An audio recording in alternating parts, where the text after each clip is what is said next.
Hello, welcome to the Ghosts of Hammerhorn. My name's Simon. And I'm Mackelly. Thank you for joining us for episode 227 of our chapter-by-chapter book review of A Song of Ice and Fire by George Martin. Today we'll be discussing chapter 1 of A Feast for Crows, which is named The Prophet. Why does it feel like we're starting all over again? Focus on the 227, not the 227. Every time you read the episode number, I get a little bit impressed with us. Is that bad? I don't know. Yeah, well, I have said before, you are easily impressed. I am. Anyway, so what we're going to do is we're going to chat about the chapter and try not to spoil any future plot points for you. And hopefully we're going to provide you some entertainment along the way. We'll summarise what happened, discuss our thoughts on it, provide some useful background, compare it to the television show, indulge in a little pedantry, and cover some relevant news and listener correspondence. Be sure to check out our show notes. They'll provide some additional information about the characters and other things of note in this chapter. How are you, Mackelly? I'm doing all right. Happy Valentine's Day, my friend. And to you. A co-worker of ours said, I hope you do something romantic with your wife later. I said, I'm recording a podcast with Mackelly. I said, that's what I do for romance. Mm-hmm. I guess. I was running a few minutes late. I got down here about 5 minutes later than the time we normally start, and it's because I was out to dinner with my Valentine. No, not Stacy. She's not even in town.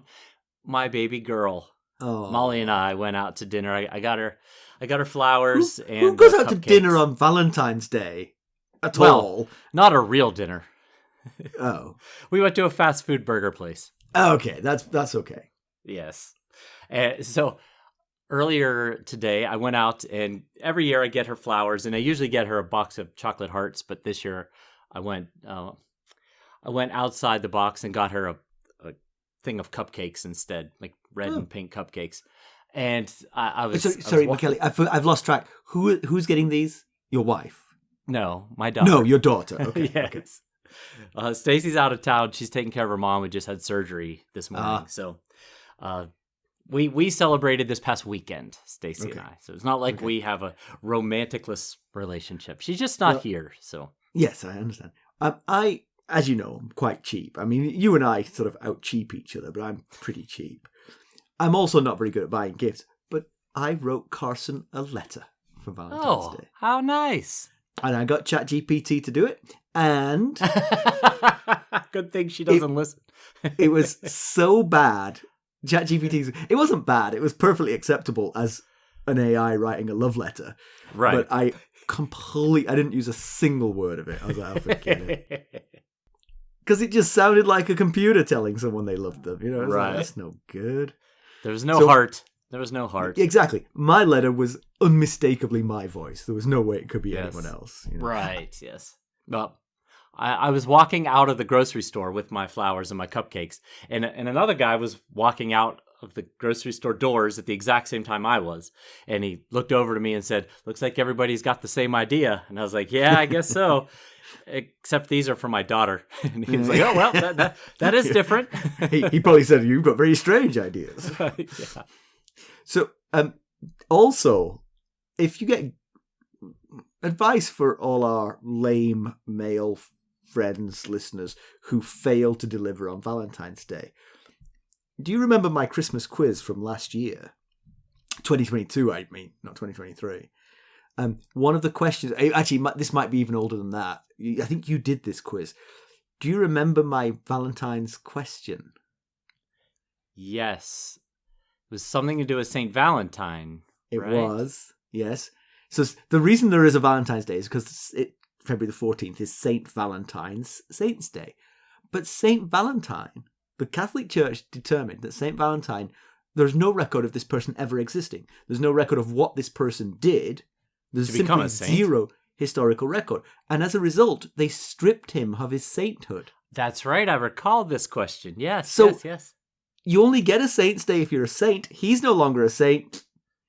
Day's gone. Just February 14th again. Exactly. Back to the 14th. Exactly.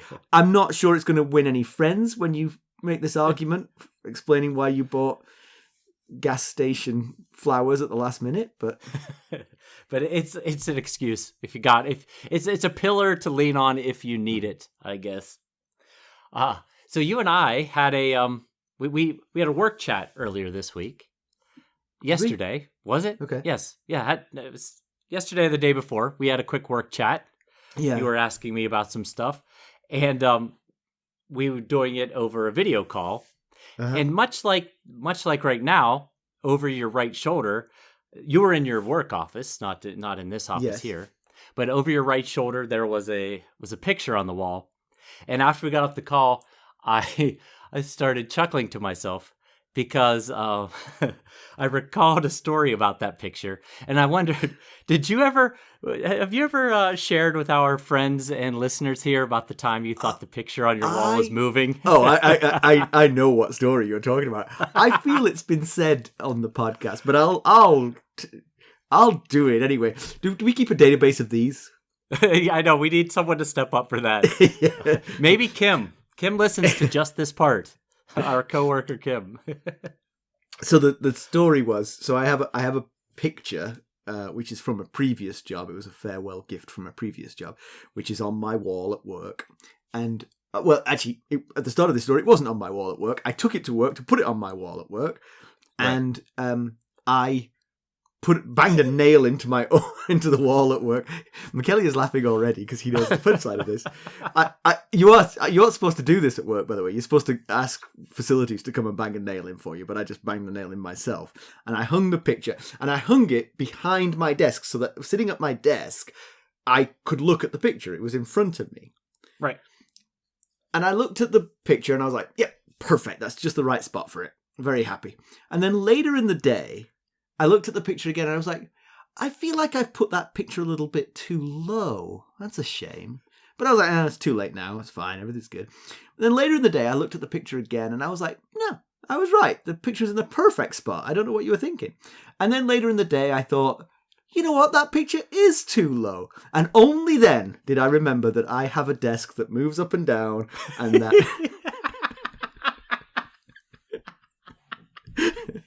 And in actual fact, the painting wasn't moving up and down the wall. I'm just really stupid. The desk was moving, not the painting.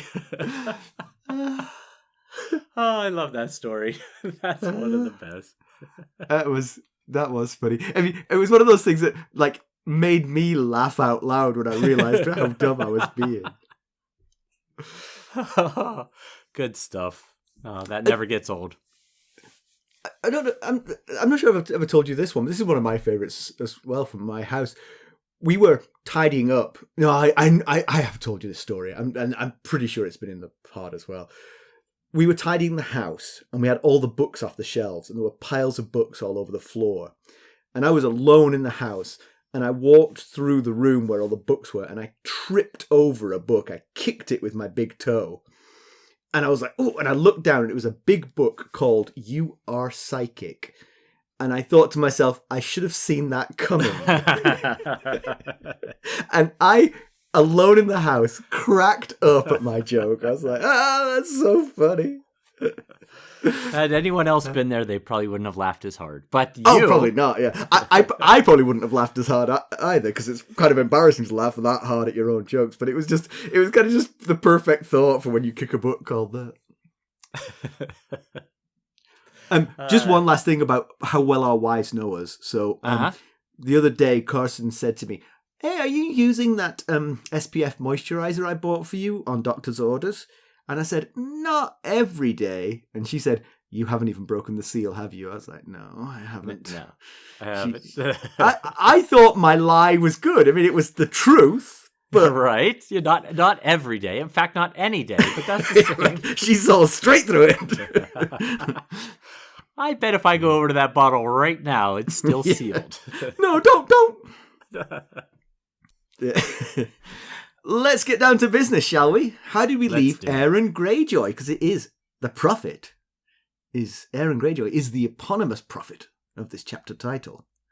Last we saw of Aeron Greyjoy, who's also known as Damphair, who, if you'll remember, I was, again, quite stupid, thought it was Damphair for a while. I was just listening to the chapter before I came down here, and Roy Detrice says Damphair, like a PH sound. It's Damphair. Yes. Surely. It must be, yes. But I think a lot of people think, when they see it, Damphair. Okay. Well, I feel better. So last we saw of Aeron, he was welcoming his nephew Theon back to Pike.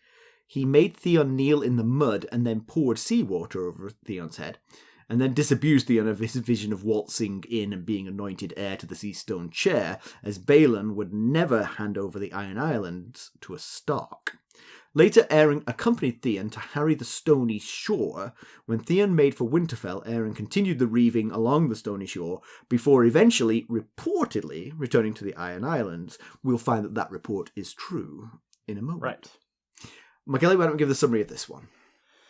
All right, well, Aeron, Damphair Greyjoy, prophet of the drowned god, is busy drowning men off the shore of Great Wick. The 3 previous men drowned with dignity. The current young man isn't taking it as well. He's struggling for air as Aeron holds him underwater. It takes 5 men in total to hold the boy under before the bubbles and struggles finally stop. It's then that Aeron notices that 3 men on horseback are watching him from the shoreline. One of the youths in the trio is a son of Goodbrother, a lord of Great Wick. Aeron does not have the time for the men at the moment. Time is of the essence. While his drowned men form a prayer circle over the dead body, Aeron kneels beside him and gives the boy the kiss of life over and over until water erupts from the boy's mouth in choking coughs. With the boy returned to life, Aeron offers the customary refrain on the Iron Islands. What is dead can never die. The boy responds through coughs, but rises again harder and stronger.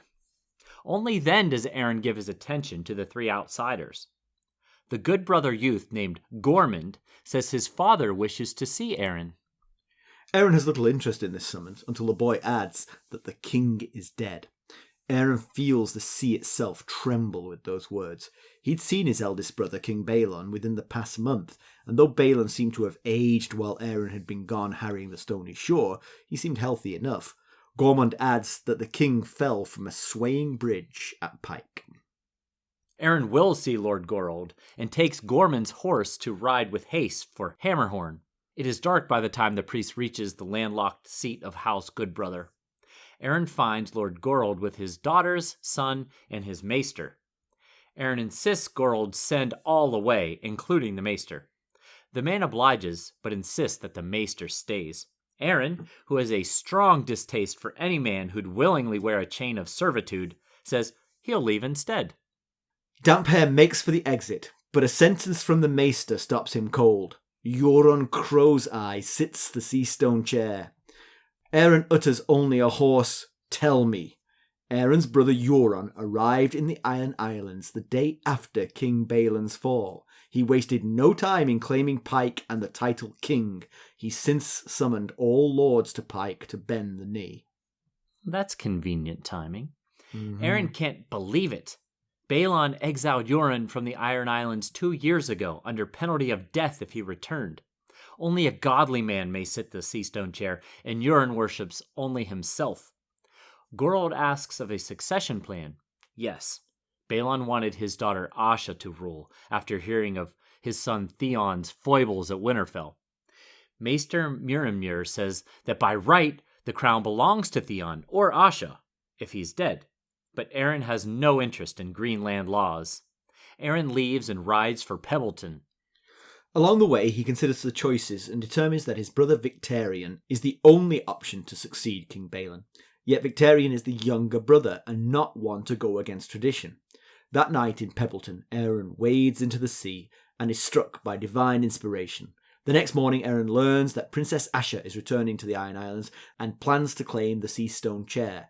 The priest then addresses his congregation gathered along the shoreline. He proclaims that the king is dead, but another shall arise. Those gathered shout his name as the successor, but the priest shoots down the idea. He's a prophet, not a king. He was not made to sit the Sea Stone chair, any more than Euron Crow's Eye. He commands that all make for Naga's Hill on Old Wick. It is there that the new king will be crowned. There will be a kingsmoot. A kingsmoot. This is the first non-named POV that we've had that wasn't a prologue or epilogue. This one was called The Prophet, not Aeron. Right. But I mean, it was Aeron. He was the POV character for sure. Yes. So maybe all of his POVs will be called The Prophet. You know, I don't know. Could be. Yeah. I will say I liked in the summary that you gave homage to the first sentence of this chapter, because I think the first sentence of this chapter, I'm sure you were taught the same. We were taught English in different countries, but I'm sure you were taught the same thing. Try and have an opener which captures the attention. You know, the clock struck 13 sort of thing, you know. Sure. Let me just read the first sentence of this chapter. The prophet was drowning men on Great Wick when they came to tell him that the king was dead. I mean, that's a great sentence, right? It is. It really is. Like, what is happening? I need to know more. Exactly. So impactful in just those few short words. And just on that subject, actually, I don't know if Martin has improved as a writer as we've gone through these books, or maybe it's Feast for Crows does have a slightly different style than the previous books. It does, Not least the naming of the chapters as the prophet rather than by the name of the character. But something about this chapter really resonated with me. I loved him as a POV character. And particularly, I think, because there's a kind of like a surprise in it, because he's very religious, and very religious characters can be quite one-dimensional. Sure, yeah. Because they are very religious, and that occupies their thoughts and minds. But he actually, as the chapter goes on, he shows quite a keen mind for the politics and sort of like the ruling of the Iron Islands, not just... And also, it's nice that he is clearly one of the very few people who isn't ambitious for it for himself. Almost everybody else has some ambition behind their motivations, but not Agreed. Him, apparently. Yes, absolutely. And you could see right off the bat how much harder life is in the Iron Islands than in the Greenland of Westeros. Pretty much, if you haven't died at least once, you're not living. Pretty much how it goes. I mean, to be fair, I mean, these people don't actually die. He just puts them underwater until their lungs fill up with water, and then they try to get it back out again and hope that they live. And they actually mention in this chapter that Damphair's never lost someone, but others who do the same rites do lose people quite regularly, which is makes it quite crazy. But I do like the fact that he disparages the Goodbrothers for not because they are a landlocked house, which is very rare, of course, on the Iron Islands, because the islands are quite small.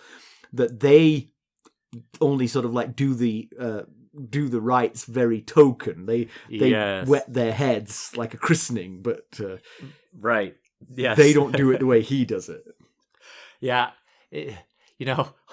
on the Greenland in Westeros, the Septon, anoints you with oils and song, but here the Damphair literally kills you, and then when he brings you back to life, the other men punch you and kiss you to welcome you to the Brotherhood.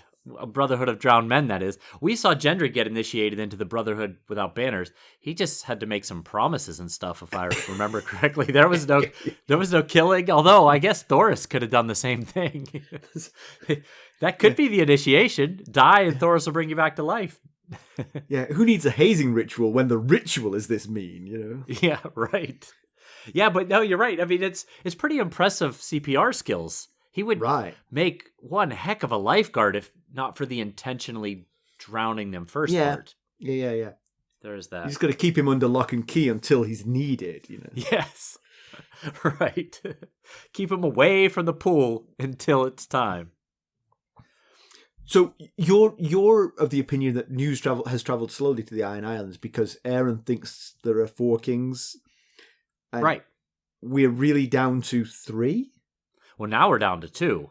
But yes, we were before he knew Balon died.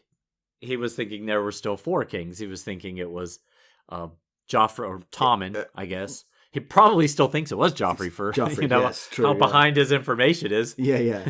So you're thinking Joffrey, Stannis, Robb, and Balon were the 4 he was thinking. Right. And now we're down to 2, at least until this kingsmoot boosts us back up to 3. Yeah.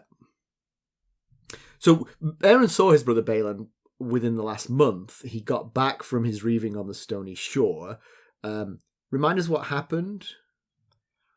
Well, so because I've got to say, I thought that he was just off having fun in Westeros. I didn't think that I didn't know he'd come back even.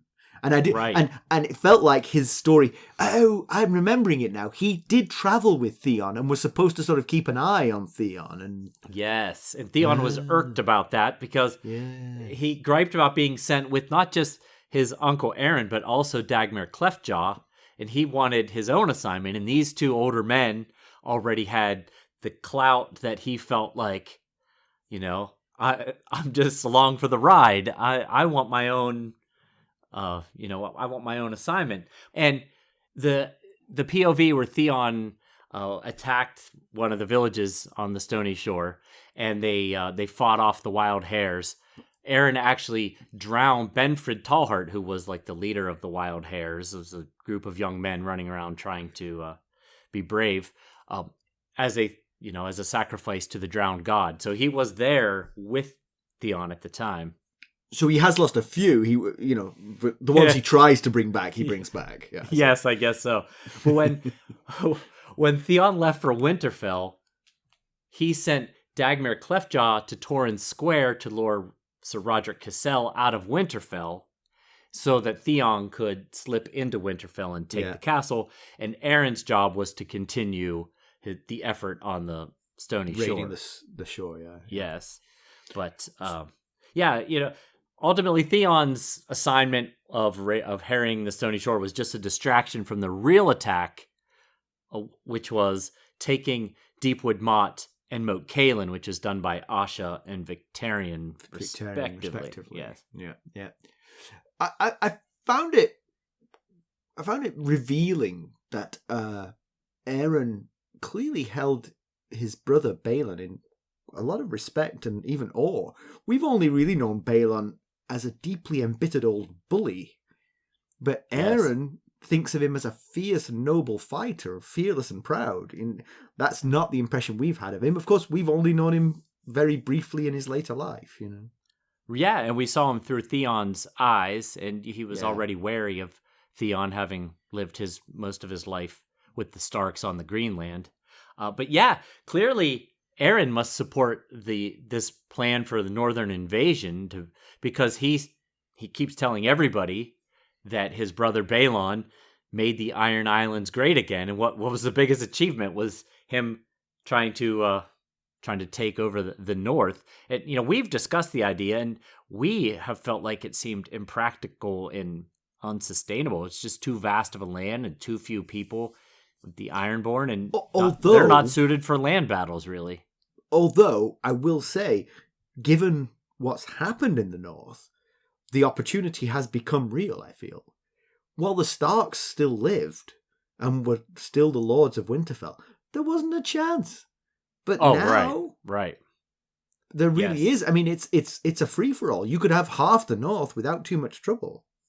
Yeah, I mean, as long as they maintain control over Moat Cailin, because that will prevent Roose Bolton from getting his significant amount of force back north again, now that Roose is Warden of the North. But while your words are, we do not sow, there isn't a lot of point stealing farmland. True. Yes, that's true. Pure and simple. We do not sow until now. Now we sow. We're going to make you lot sow. I will say that in background, we'll see possibly why he is so impressed with Balon's work when we learn about their father Quellin. Okay, good. Now, I'll say that when I read this and I saw how Aeron reacted to the idea of talking to Gorald Goodbrother in front of the Maester, I thought it was purely because he's a prophet of the drowned god, and the Maesters are from the mainland and they don't know anything about the Iron Islanders' ways, and so it's just a sort of culture clash, and he doesn't want to talk Iron Islanders talk in front of this Maester. But you think there's more to it than that. But we excluded from the summary a little bit more of why he really didn't like the Maesters. Yes, just for brevity's sake.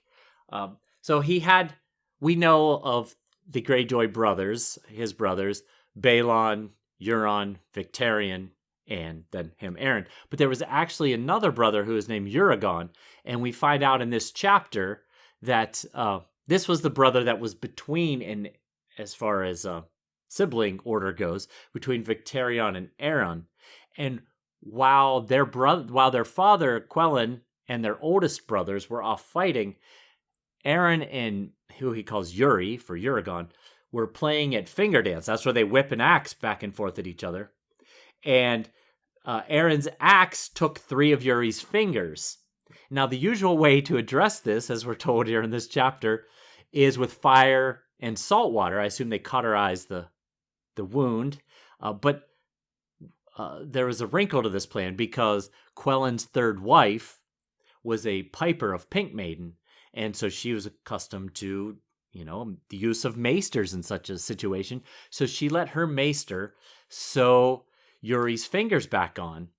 But unfortunately, he got an infection and he ultimately died. And so since then, Aeron has never trusted maesters. Yeah. But I think you're also right about the fact that he considers them outsiders is very much accurate as well. Can I just say about that particular maester? I mean, what a swing that was. I mean, surely he'd never successfully done that before. Right, he thought, I'll give this a try. I'll give this a try on the Prince of the Realm here and see how it works out. It's crazy. Did he try it on a pig or something first? Just any... Resew a hoof on. Exactly. And find out that it doesn't work and it gets infected and the animal dies before you try it on a child.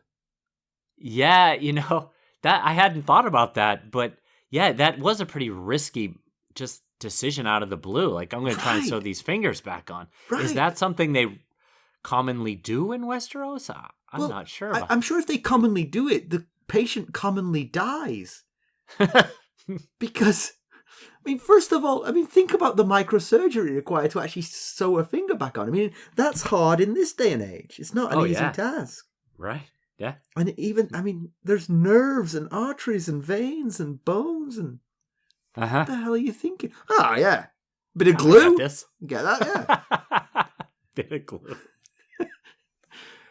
Yeah. So, but the maester got his comeuppance because when Balon returned, fatherless, his father died in the fighting, Balon did the same to the maester.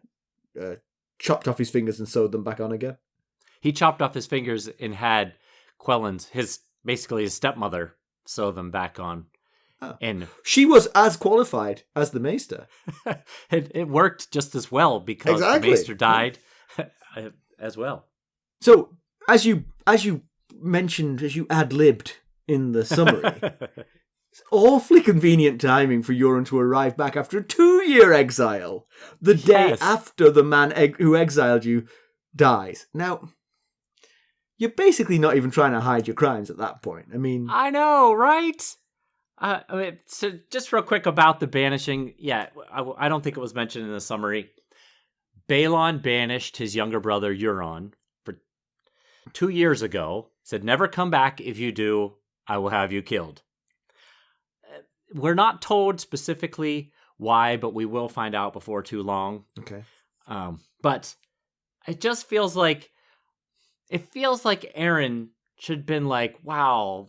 That was really suspicious timing. He keeps blaming it on the storm god, but I would have thought he would have thought for a second, the day after, you say?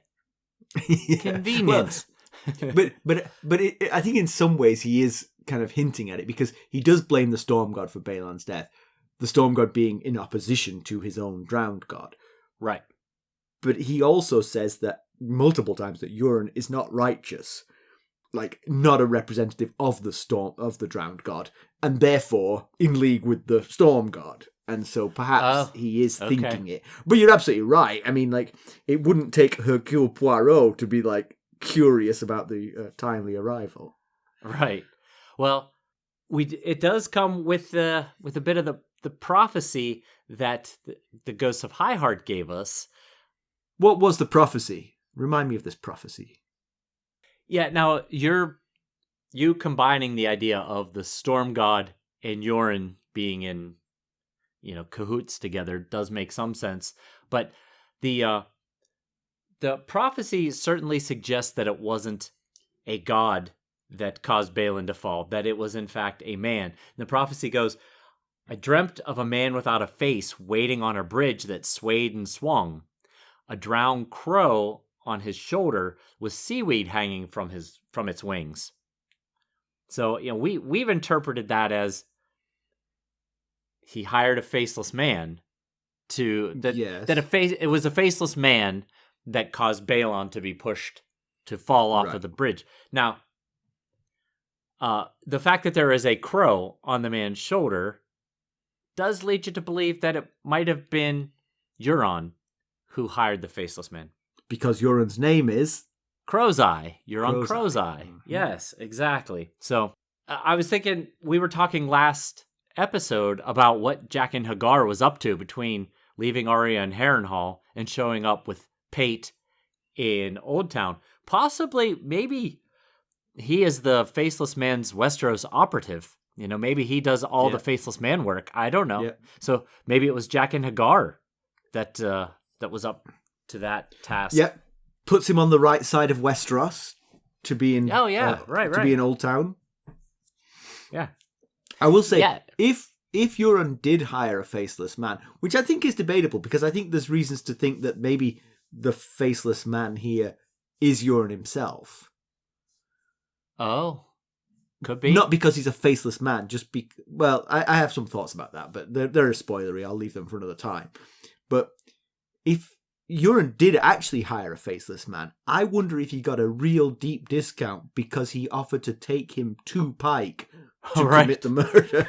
You can get on my ship, I'll sail you over. If I was the faceless man, I'd be like, people will think it's you, You might want to wait a week. I mean, I can be as faceless as you want, but if it happens the same day that you arrive back, they're gonna think it. Yeah, there's a lot of thoughts that Aeron has in this chapter about how Euron is not the right guy to sit the Seastone chair. One way to discredit Euron in the eyes of voters is to point out that suspicious timing. Right. This guy's been gone for 2 years. It is a long way to sail from wherever in Essos all the way across to the Iron Islands. The fact that he showed up the next day is highly suspicious. The thing that's sort of strange about that is because in my own mind, people would not be sad about Balon's demise, and so they would forgive Euron for doing it. But that's not Aeron's opinion. Aeron holds Balon in high regard, and so as an I don't have Iron Island sensibilities. The Iron Islanders might indeed agree with you and say, hey, you can't just come in and kill our noble king and expect to take his throne. Right. Yeah. At least who appears to be the top priest in the land preaches very highly of Balon, which you would think the commoners, just the average Islander Joe would probably take that to heart. So we learned of Balon's reaction to the news that Theon broke ranks and rushed to take Winterfell and then being defeated. He hopes he's dead. Feels like that's very much a Balon reaction. He hopes his own son is dead so that he won't stand in the way of Asha's ascension to the Seastone chair. Should Balon ever die one day? Oops, already happened. That is very typically Balon in terms of the harshness towards Theon. It is at least kind of gender neutral. He's supporting his daughter's claim. Yes, yeah. We can celebrate small victories. Yeah, you're right. I hadn't thought about it quite like that. I mean, yeah, he does. I mean, Aeron is totally against the idea of Asha or any woman ruling the Ironborn. It seemed like Balon was much more open-minded when it came to that concept. Yeah. So there's that. And it's funny because the way I think of Balon, I would think that he would land on the same person that Aeron has landed on, which is Victarion. Yes. As the oldest brother who isn't Euron. Yes, right. You would think, just based on what we know about the Iron Islands and Westeros as a whole, that would have been his thinking at that point. But Balon tells Aeron that the wolves made Theon weak, just as he feared that they would. And, Aeron might appreciate Balon's work at restoring the Ironborn to power, but Balon's certainly not going to win any Father of the Year awards, hoping that his son is dead, so that it doesn't confuse the succession plan. Right. Even Tywin would fight to get Tyrion back. I mean, he started a war in the Riverlands as a result of Catelyn Stark taking Tyrion hostage. Yeah. And, but I'll just remind us all, we still don't know if Theon's dead or alive. Maybe Theon was the faceless man that pushed his father off the bridge. Possible. So Aeron doesn't believe in the laws of succession because he sees those as rules of the Greenlands. But he does discount Theon as an heir, whether he's alive or dead, because he's so stupid. And that's not if you follow the laws of succession, that is not exclusion. That shouldn't exclude you. But if you make up your own laws of succession because you're Iron Islanders, it's a perfectly good thing to exclude someone for being too stupid. Right. But then he, unlike his big brother, does discount Asha purely because of her gender.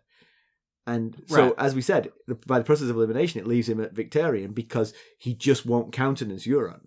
Even though by the laws of succession of Westeros, it probably would go to Euron, assuming Theon is dead.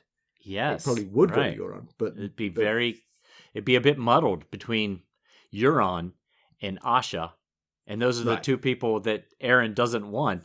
He did try to tell Theon, when Theon came back to Pike, you won't just be named heir because you're the oldest son. You haven't lived here in a decade or decade plus. But I will say, rewinding back to that conversation with Theon, what he should have said was, just don't do anything too stupid, though, and you probably will be the heir. In time. Right, yes. Right. Yes. But yes. no. Be patient. Theon, no. Yeah. Kept doing dumb things. And with Asha, it does seem like Aeron recognizes Asha's abilities and potential. He there's one line that he thinks to himself that no woman could rule the Ironborn, even one such as Asha. Right. So he does think, she is pretty remarkable, but simply because of the fact that she's a woman, he discounts her. And last we saw Asha, she was leaving Theon at Winterfell because Theon refused to abandon the castle and come with her back to Deepwood Motte. So, but yeah, about Victarion, yeah, the issue that he has, Aeron's concern, is that Victarion is not a Renly. He's afraid he will stand aside because he's the younger brother and he respects the order of sibling primogeniture, I guess. Yeah. But there's a subtle reference to some sort of issue between the two brothers, Victarion and Aeron, because there's a line that goes something like, Victarion had no love for Euron, not since the woman died, and it just left at that. And we will get more details on all that in time, because there's definitely a story there. And the Maester, you mentioned the Maester's name, but I'm forgetting it. Muramir?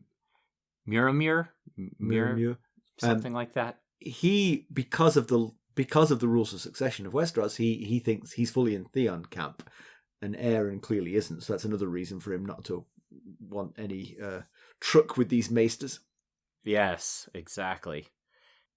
So one thing Aeron thinks about, he's got a long ride from Hammerhorn to Pebbleton, and he thinks about his capture during the war and his conversion from being a drunk to being a godly man. And the first thing he thinks about is his capture, and he recalls his longship, which he called Golden Storm, because everybody's got to have their thing, right? And apparently his was that he can urinate the longest and the farthest of anybody on the Iron Islands. So he called his longship Golden Storm. But it sunk during the Greyjoy Rebellion, and it was actually sunk by Stannis on Fury.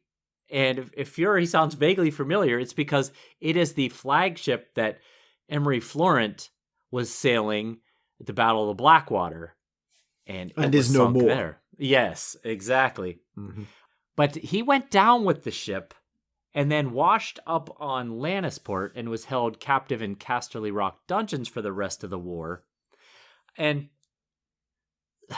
So then he's thinking about his rebirth and how he was drowned, then brought back to life, and became a godly man. But it doesn't seem like I would have thought. I think that up into reading this chapter this week, I assumed was that time when his ship sunk that he, met the drowned god.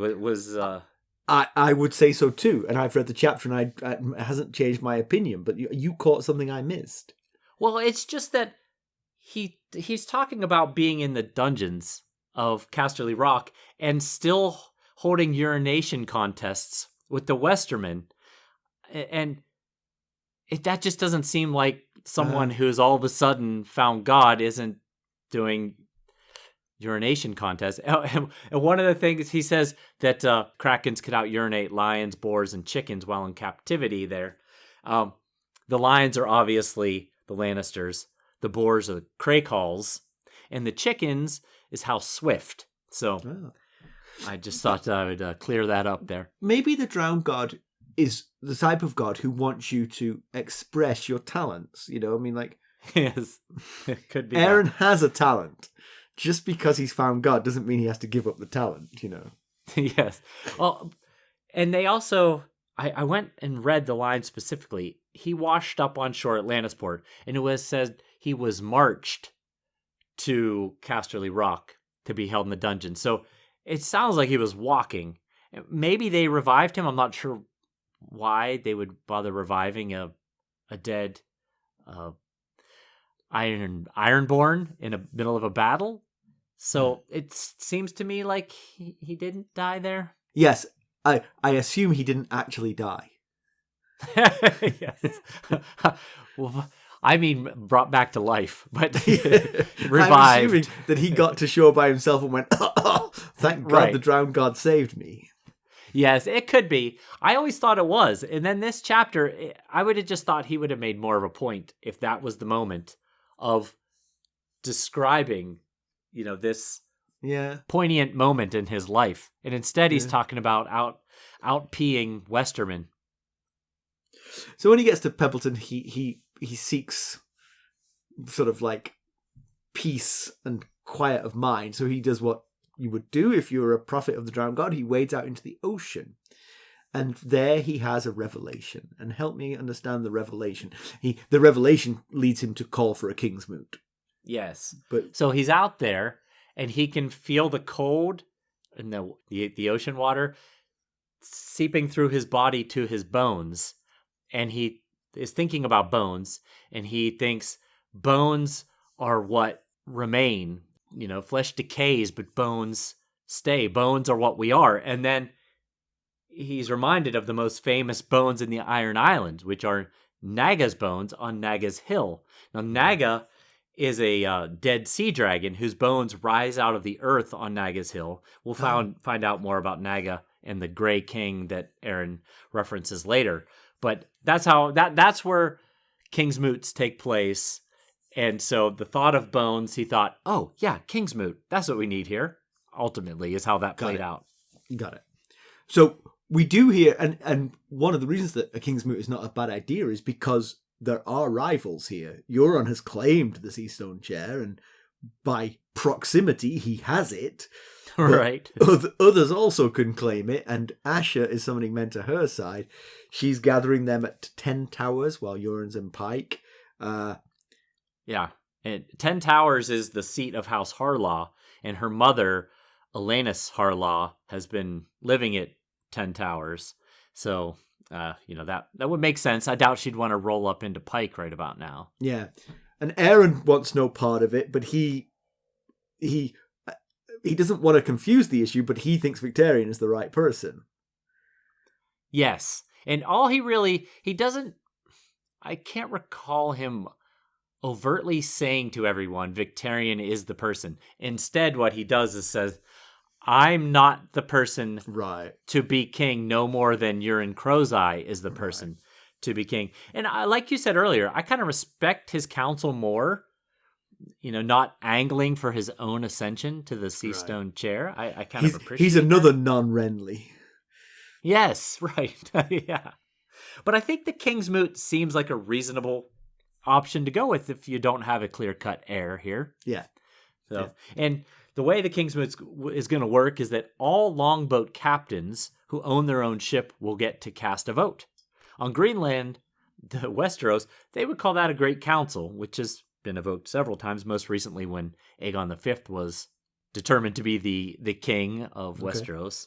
But I liked the wording for the timing of the Kingsmoot. He said, when the moon had drowned and come again, that's when we will meet on Old Wick for the Kingsmoot. Like, they consider the new moon, it's dipping into the ocean, being drowned, and then returning.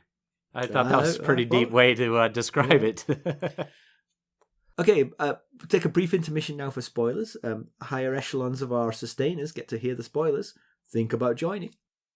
All right, you mentioned you've got some background for us. Tell us why Balon Greyjoy is misunderstood, like Maegor.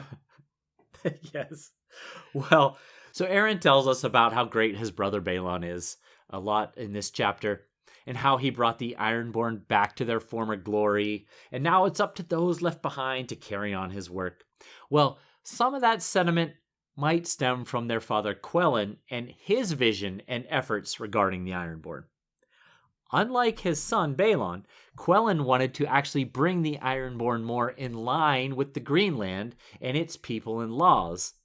Some of the measures that he took was to integrate them with the rest of the Seven Kingdoms, including freeing thralls, outlawing most reaving, discouraging salt wives while encouraging marriage with the mainland, and bringing maesters to the island. When Balon succeeded his father, he undid most of his father's attempts at civilizing the Ironborn, and his efforts to get back to the old ways ultimately led to the First Greyjoy Rebellion. Mm-hmm. And actually, that's good information for why Aeron believes in Balon so much. It's because, exactly, as a prophet of the drowned god, he would not want any of this, integration with the rest of the Seven Kingdoms. Yeah, because Septons are going to show up. Right, that'll be next. Exactly. Yeah. All right, thank you. Good background. All right, comparison with the television show. Aeron does do a little bit of drowning, but it's at a later stage in the story, and it's specifically to a named character. And I will say, this is almost spoilery, but just one point that people noticed and commented on in the TV show. So the brothers are in order: Balon, Euron, Victarion, Aeron. Yep. In the show, Balon and Aeron were played by actors of the same age, I think 1 year apart. But Euron was played by an actor 36 years younger. Oh, wow. So I remember, yes. Was 36 years younger. Huh. And so maybe it was just dodgy casting, or maybe they were getting at something. I don't know what. I don't like to speculate. Because for two reasons I don't like to speculate. One, because we don't speculate. And two, because I'm an idiot. And I don't know what I'm talking about. I do have an idea as to why that might be. If we backed up to spoiler, yes, the spoiler discussion. Those who listen to the spoilers probably know what I'm talking about now. All right. Yeah, that's really fascinating. Yeah. But this scene didn't really happen. None of this really happened. Pedantry Corner. I just want to say, some of our listeners are young and impressionable. It is extremely dangerous to fill someone's lungs up with water. I'd say. Don't try it at home, kids, please. No. The other one I'll mention is Aeron worries that Victarion would be too bound by convention to try and usurp the throne from his older brother. But that sounds like the green laws that Aeron doesn't agree with. So all he has to say to Victarion is, we have our own rules here. Right. So there's kind of a mixture of things there, which I didn't quite understand. I see what you're saying, yes. Mm. Yeah. I mean, it's only minor. It's not serious. Yeah, it's minor, but you're right. It's a little bit surprising when you put it that way. The Victarion is thinking along the lines of birth order, right? Hierarchy. Yes. Of Westerosi laws of succession, basically. That's what. Yes, that's what it is. Exactly. But he's been in Moat Cailin for a while now. He's probably caught their ways. When he comes back, they'll probably call him a Stark. That's right. He's made soft. Exactly. All right. What about some news and notes? Well, good news. We have seen an uptick in 5-star ratings on Apple Podcasts. Please keep up the good work. Thank you. Thank you. Like we mentioned last week, we're working on addressing an unusual anomaly where the iPhone is the most used device to listen to us, but yet we're lagging behind our competition on Apple Podcast ratings. So please open that app and give us a quick 5-star rating and then move on with your life, but it will sure mean a great deal to us. Super. We have a new Buy Me a Coffee sustainer. Constantine has joined as a landed night level at the landed night level. So cool. Thank you so much. We're looking forward to interacting with you, Constantine. Yes, thank you. It's very exciting. We always get so excited when we get a new sustainer. It's such cool stuff. And we got speaking of Apple Podcasts, we got a review on Apple Podcasts from LCMCL3. And it's very short and to the point, and that is absolutely fine. Titled, Awesome Podcast. I love this, a Song of Ice and Fire podcast. Best one out there. Perfect. Thank you. Says it all. That's great. Thank you, LCMCL3. All right, let's conclude this one. So, a succession battle looms in the Iron Islands. We haven't met Euron yet, but he's not arriving with a ton of positive press. Even his little brother reviles him, it seems. I have a question. So this kingsmoot is being called by Aeron, but will Euron heed that call? He's already crowned himself. Why would he care to go to the kingsmoot when he's already the king? Yes, it would almost be like accepting, okay, fine, let's vote on it. Right, yes, exactly. It's a dangerous game to play. Yeah. And, as you've pointed out several times here, will the very obvious suggestion that he hastened Balon's demise hurt him? And I was put in mind of a quote from Macbeth, which I've adapted slightly, which is, what need he fear when none can call his power to account? He's already the king. Who can haul him in front of a jury to explain his actions? I like that. I like it. Yeah. One thing that concerns me for the Ironborn is that they're already in a bit of an uphill fight to win the North with, like we mentioned, not enough people to hold that vast land, and with winter coming on. Will this whole kingsmoot and power struggle cause them to take their eye off the ball enough to allow the North to push them out? Interesting. One thing we already talked about, Asha's on her way to 10 Towers, so she's already left Deepwood Mott. I'm sure she left a force and someone in charge there, but she's on her way back to the Iron Islands to stake her claim as queen of the Iron Islands. Victarion, his job is to secure Moat Cailin, which is incredibly vital that they hold that if they want to win the North.